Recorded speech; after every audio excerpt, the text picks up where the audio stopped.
a man in the audience was noted to audibly gasp when it was announced that John Zorn was coming to Adelaide, and he got straight onto his iPhone and booked his tickets, which of course is not true because, one, I don't have an iPhone, and two, you couldn't book the tickets on the phone at that point anyway.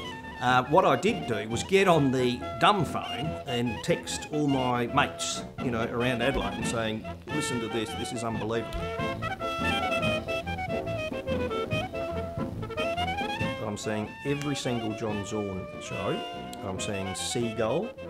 I'm seeing John Waters, because this is like the world coming to Adelaide, really. Instead of paying the airfare to travel to all these countries to see these artists, they come here. And even if you don't know them, it's important to go, I think, to have a new experience and to, you know, stretch our brains.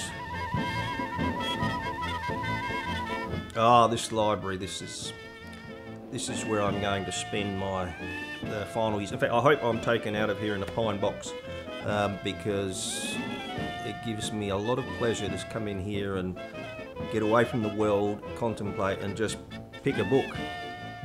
I'd like to think I've got the biggest collection of jazz-related books in South Australia. My line of work is about decision making. I just make decisions, right? Bang, bang, bang, bang, bang. You've got to burn. And that is like jazz. That is like playing a jazz solo, picking up the saxophone.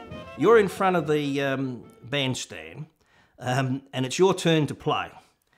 And you cannot, you know, tentatively blow a note, ding, ding, ding, you know, and be sort of hesitant about it. You've got to burn. And that's what I do. And that's what I like about jazz. It's not that John Zorn is jazz. Jazz is sort of submerged in John Zorn's music. I mean, he can play the alto sax, but his background and his style of music is just phenomenally various. I mean, he's got punk traits in some of his music. He's got the classical music, he's got the improvised music, he's got the Jewish style, the klezmer style, like in Masada. He's got the whole kit and caboodle. I mean, he's like the 20th century, wrapped into one. And it would be foolish to think that if you're going to see John Zorn, you're just going to see, you know, a person playing jazz saxophone. That's not the way it's going to be.